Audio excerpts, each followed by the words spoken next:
Hey guys, thanks for joining us on today's show. So I have a very special guest today, and he goes by the name of Larry Warren. His bio one-liner is that he loves to help others passionately pursue their greatness, and also likes to make people smile. They're not mutually exclusive things. I think he can do that at the same time, make people smile while helping people passionately pursue their greatness. Larry, I was going to say, is based in San Diego, but he isn't. I just found out that he's now based out of Austin, Texas. And at the time when we met, Larry came across as an expert in recruitment, particularly at, I think, the executive level, and you can correct me if I'm wrong with that. He was helping high-level executives secure six-figure salaries, six-figure jobs. And in the process, he became quite a whiz, an expert at LinkedIn, and he's helped me with my LinkedIn profile and given me some very useful tips as well. He lives with his wife, Liz, and also his son. So Larry, thank you so much for coming on the show. How's it going? Yeah, great to be here, Andy. And I got to say, that's the first time I've ever been called a whiz. So I appreciate that. Get used to it. Thank you. So Larry, could you briefly share with us your background, the main things, the crossroads, the significant things that have happened that's kind of molded you into the person that you are today? Yeah, absolutely. So I had a different background, I would say, than most. So I started in the nonprofit world, the church world. I was an associate pastor for a number of years. And I mean, it was a tremendous opportunity to work with people within the congregation, and enjoyed it. It was about a 7 or 8 year journey, and I learned just a tremendous amount, how to work with people and how to lead and how to find leaders. I didn't know at the time, but it really shaped me to become a recruiter down the line. And I had a transition about 7 or 8 years into being an associate pastor, and one day found myself stepping into a recruiter position. And I knew nothing about recruiting at the time. I had some wonderful people around me that saw something in me that I didn't see at the time, but they invested in me and, made that transition. It wasn't an easy one, but I'm grateful because it really shaped me, to become the person who I am today. Yeah, so I never knew that you were an associate pastor. How did you get into, because that's not your typical job, that's to do with people, that's calling, purpose, faith. Could you tell us a little bit more about how you ended up being in that role? Yeah, great question. So I felt called into the position. I went to ministry. I got a bachelor's degree, and then later on as a master's degree in education, and felt called to the ministry, serving, helping people. And definitely was a calling. About 6 or 7 years in, I'm forgetting it. It was so long ago, but we adopted our son from Haiti. Now, my wife and I, there's a whole backstory there, but we had been married 11 years and had lots of struggles, if you will, over the 11 years to bring a child home. And 11 years into our marriage, we were successful, and we brought our son home. We adopted him from Haiti. And I realized just a few weeks into bringing him home, he had some special needs, and we really had to care for him. And it was tough at the time because, in the ministry world, your weekend is your weekday. I mean, you're serving, it's nonstop. And it was really tough leaving my wife on the weekend with my son, and not being able to spend the time with them that I really wanted. And, there were some other events going on at the time, and I found myself in a position where I needed to transition out into ministry. And it was very clear to me that that was the course of the next step for me in making the transition. I knew nothing about recruiting at the time. If somebody said, "Hey, what's a recruiter?" I'd say, "Well, there's somebody who recruits for the Army or the military." I had no idea, but it was something that we knew that we needed to do as a family. And I made that transition. And I knew that whatever I did in the future, it would always involve serving people and serving others. And I feel like you can always do ministry out in the world. It doesn't matter the title, it doesn't matter the position or the people that you're working with. I feel called to serve, and I still live by that. That's great. That's awesome. So what would you say were, I'm really interested with this, with your time in ministry. What were some of what made your heart sing during that time? And then conversely, I'm asking two questions at the same time here. What were the biggest struggles that you saw, either for yourself or just generally? Yeah. I love serving the people. What I loved, I first started off in ministry as a children's pastor, and it was for a large church. So a lot of what I did was leading adults, finding, recruiting teachers for the classes that we had. So ironically, I was called a children's pastor, but most of my time was spent with adults, leading them, teaching them, training them, managing in some regards. I had a few direct reports, but I truly love serving the people. I loved seeing a potential in someone, even when they couldn't see that potential in themselves, and pouring into them and seeing them come alive when they were teaching a class or working with kids. So I love that. Later on, a few years in, I saw a need within our small groups. It was we had a small groups ministry where they would go out into the community and they would have Bible studies within the group. And, small groups would do community together, and they're just incredible experiences. So I saw an opportunity and a need there.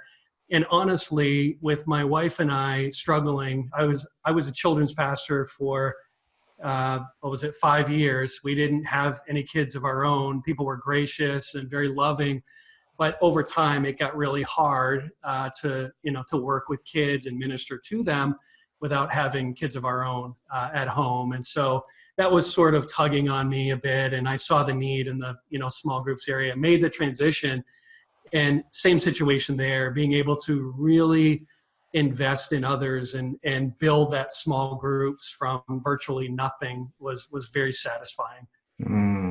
That's awesome. That's great. That's so good.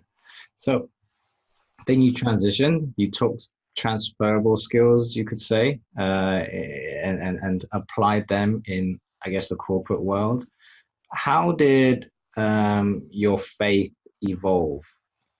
Ministry is very direct, and I guess going into the corporate world is not as direct. Or was it for you? What was your experience with that?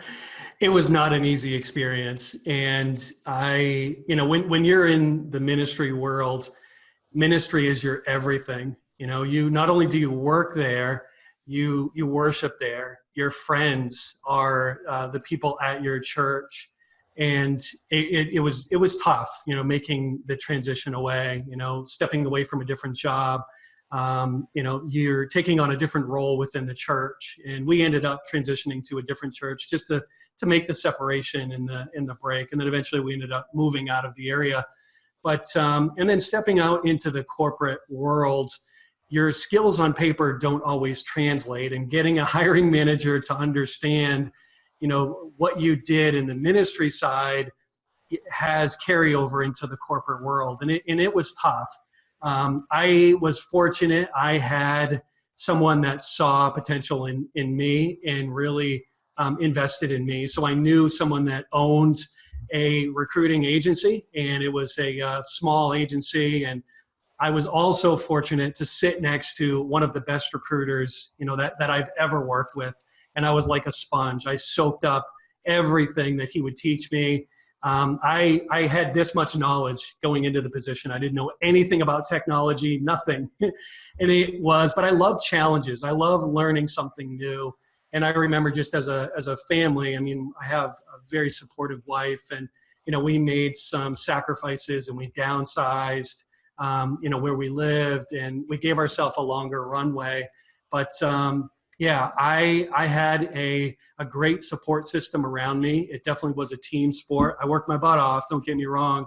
I would get up early, and I was the last one, to leave during the day. But it was tough that first year, and our son, we had brought him home 6 weeks earlier, and it was quite a ride. But I'm very fortunate, for that experience, because it did deepen my faith. It deepened my relationship with my wife and my son. It made me grateful for the things that I have and the people around me. And even to this day, I mean, thinking about those people that were in my life that really made some sacrifices to help me make that transition. I mean, I get emotional, and I make it a point to reach out to them often and thank them. And they're just they're very close friends in my life, and I don't think I'd be where I am today without them. Mm, mm. I love that you're acknowledging how people do play a massive part in our growth and in our experience and along the way and in our journey. And that you just, it's very touching actually to see you just constantly remind yourself. It's almost like it's a deliberate practice for you to remember that, even as time goes on, that you don't forget it and that you don't take it for granted. Yeah, constantly. I mean, staying grateful is something that I'm always trying to be mindful of. I do. I have a wonderful support system. I feel spoiled in a lot of ways, and definitely grateful. And I try to live by. I was taught early on by one of my pastors growing up, and he was a great mentor. But his philosophy, and he's always passed it down to me, was we give to get to give. And I can't tell you how many people that have given to me, that have poured into me.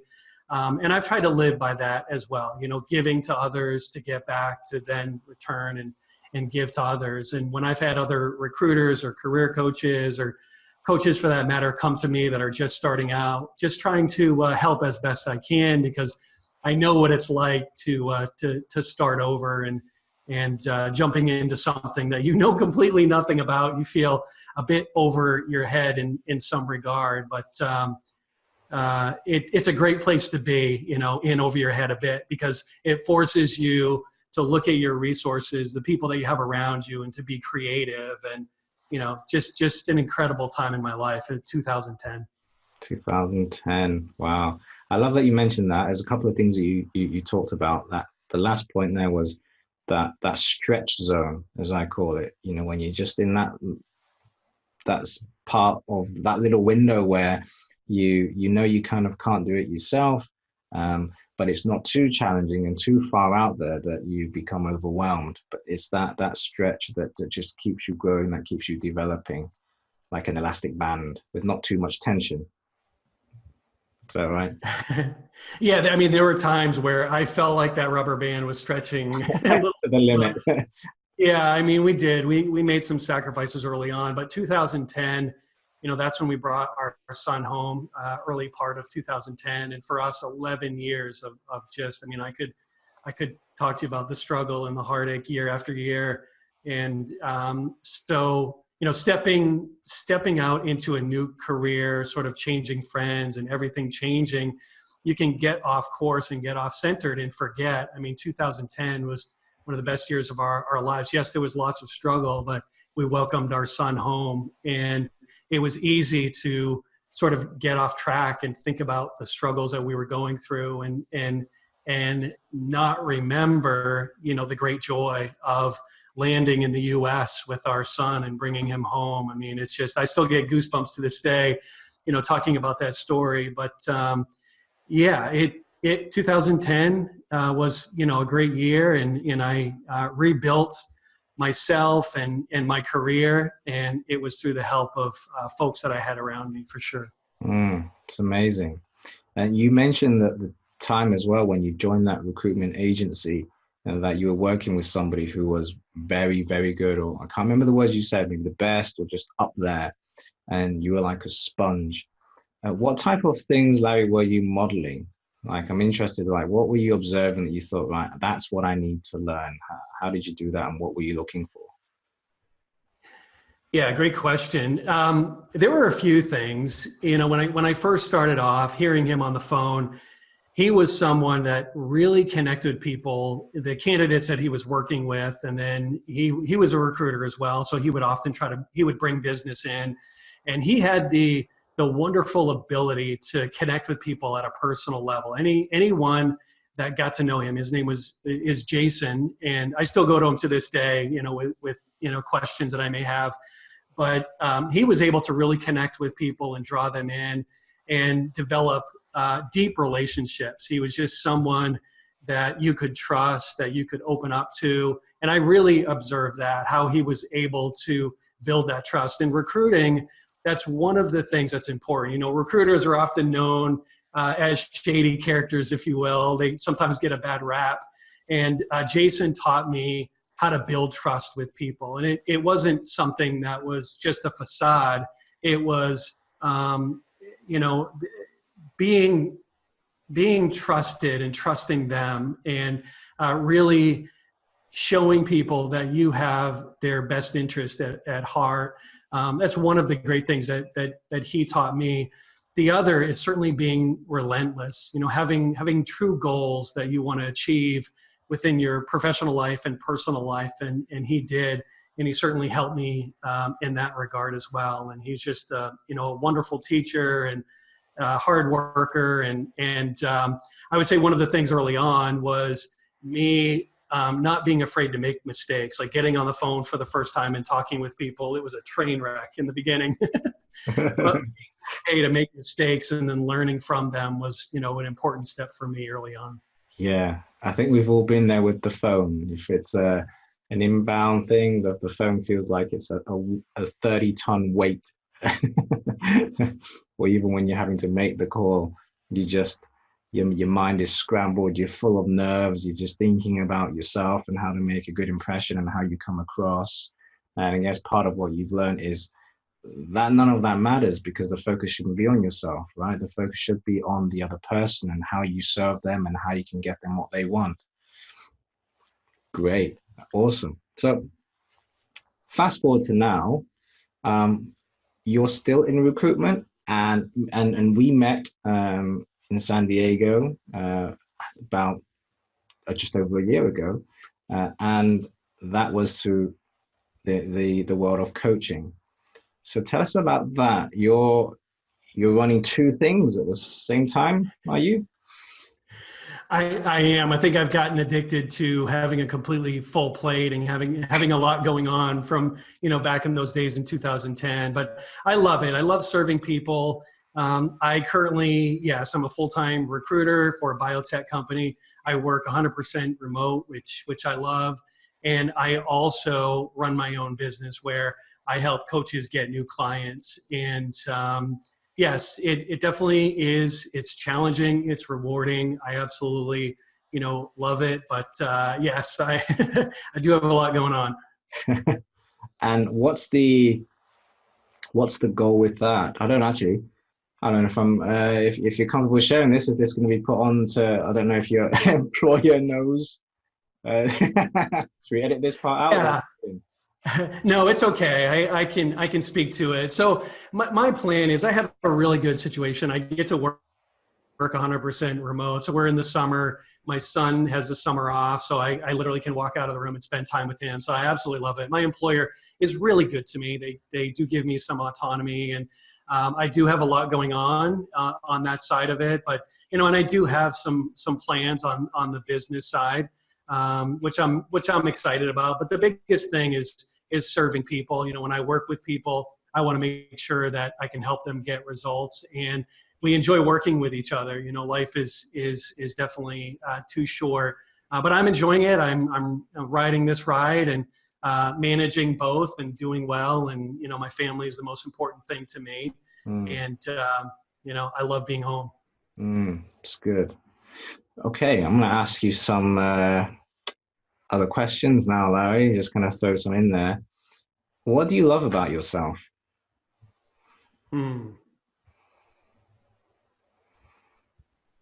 What do I love about myself? That's a great question. I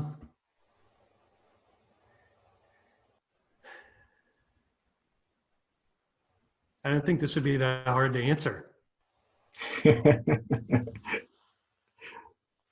Yeah, I would say just the the easygoing, sort of laid back, love to work and serve others. I would say that's one of the things I love. I love to laugh and make other people laugh. With my 10-year-old son, I love to be foolish with him and try to try to make him laugh. And he's getting to the age where he's starting to get a little embarrassed. So that I have a feeling though that may come back and haunt me one day in public. He's going to get his own back. Oh yeah, yeah. Great. What's something that you've failed at, and what's the lesson you learned? Yeah.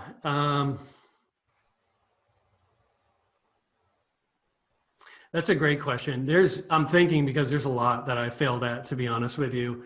I know making the transition into career coaching early on, there were lots of failures trying to go on your own and start your own business. It definitely is challenging, and early on, those failures I struggled with.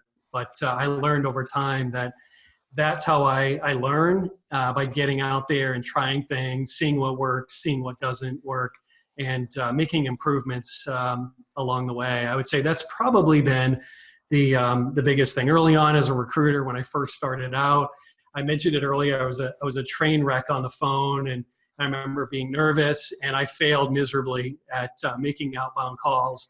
And I remember the owner challenging me at the time, to do more of it. And I remember thinking, are you crazy? Like, I don't want to do this again ever. And I knew that in order to be successful, I had to lean into it and I had to do more of it. And, the average person getting on a phone call as a recruiter or anything for that matter, if you've never done it before, you can't expect to be an expert or, to not fail or to not have some failure. So I took his advice, and I remember day after day, week after week, I was making 40, 50, 60 calls every single day. And I made it a point through his prodding to be the person in the office that had the highest call volume every day. And I started taking pride in that that was an accomplishment. That was a small win. Yeah, the phone calls were still train wrecks, but as time went on, I got better and better. And I learned how to control a conversation, not control the person, but to control the conversation and to really ask in-depth questions and to demonstrate, that I want to help the person on the other side of the phone and to truly listen to what they wanted.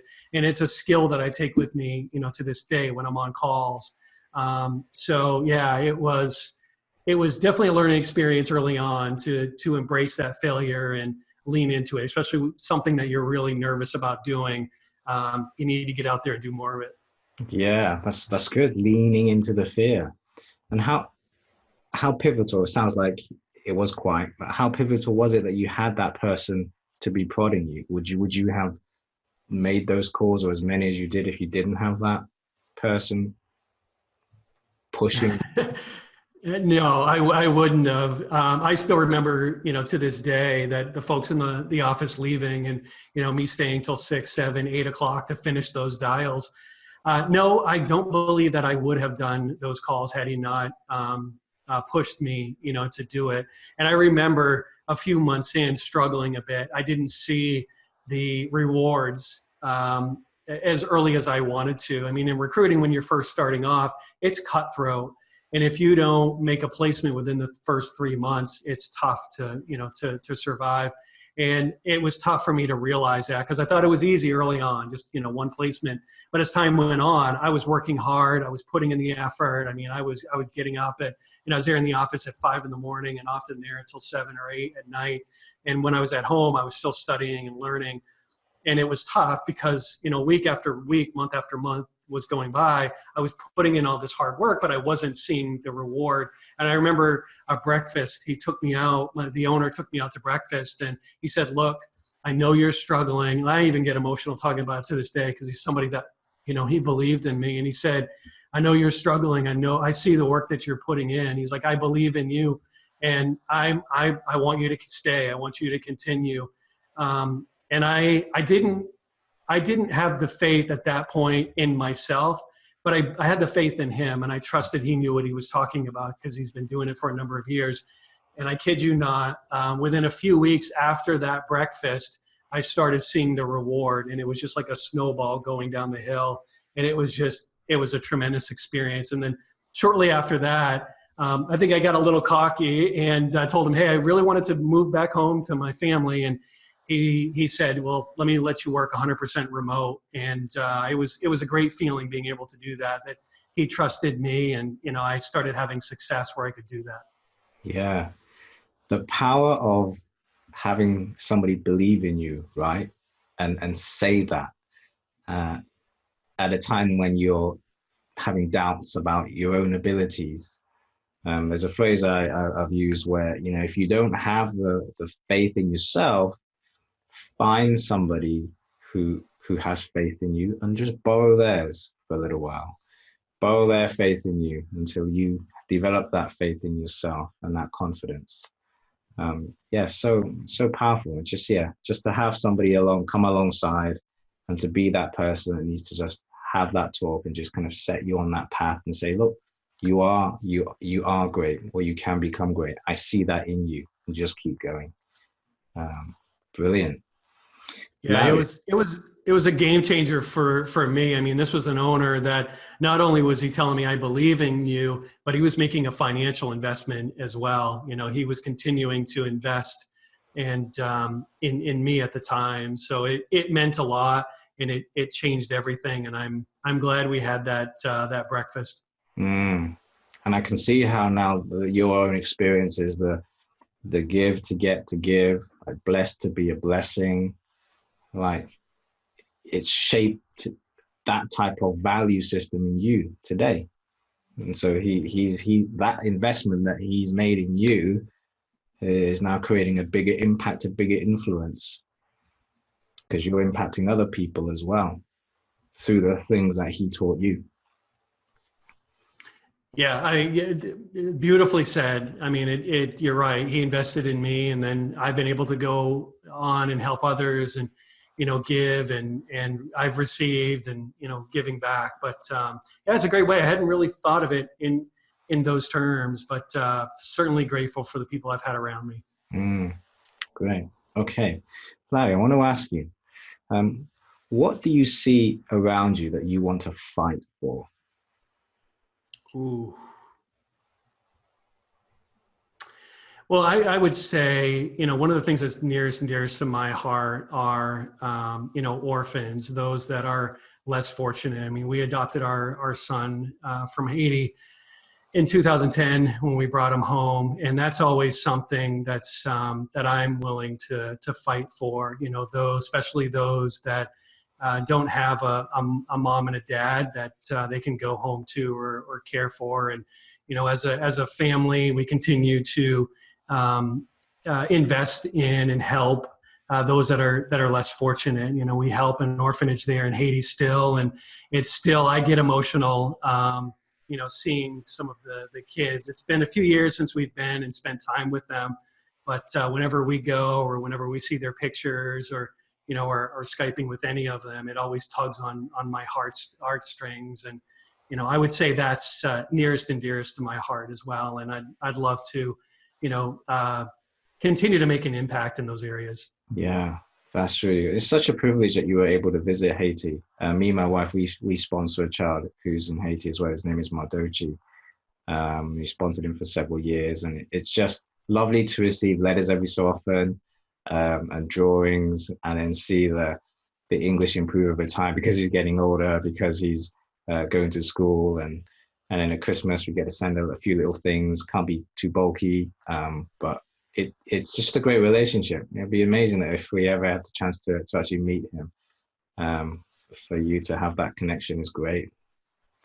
Yeah, it was. I mean, it's an incredible experience. Before we brought our son home, we'd been to Haiti a few times to the orphanage there, and I mean, just the time with the kids. We couldn't speak Haitian Creole; they couldn't speak English, but we connected and having fun. And I remember, the last day when we left, my wife and I were just a mess, just bawling, and you just get so attached to the kids, and they're just.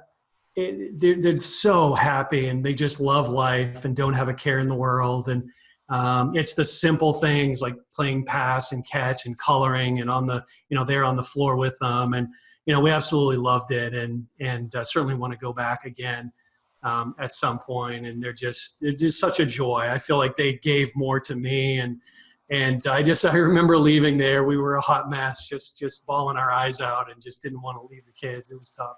Oh, sounds beautiful.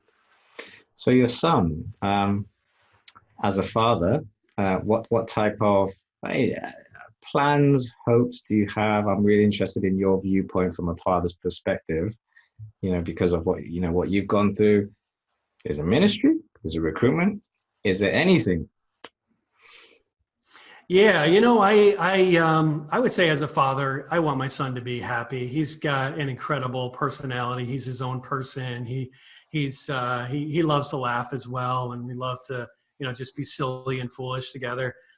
He's also very stubborn, which I love, and yeah, great kid, great personality, and I want him to be happy. I certainly want him to go out into the world and live by that motto as well, where you're giving and helping others and serving others and being kind in the world. But more than anything, I want him to be happy no matter what he does. I don't have any plans or desires or in pushing him in one way or the other as far as either what he does in his career or school or if he runs his own business. I just want him to be happy and grateful for what he has in his life and giving and helping and making the world a better place. Yeah, that's awesome. That's great. Freedom to explore, freedom to express. Yes. Larry, thank you for your time. I have one last question for you before we go, is how do you intend to increase your impact going forward? Ooh, I would say I'm always learning new strategies of helping people. I think no matter what you do, whether you're in the corporate world or you run your own business as an entrepreneur, it's all about helping and serving others. And when you can give value, when you can help others, when you truly understand, their issues, their problems, and the outcomes that they want, and you're able to, invest your time into finding solutions and helping people, to me, it doesn't get any better. Whether you're in the ministry, whether you're in the corporate world, whether you're an entrepreneur, it's all about helping, serving, adding value, to others.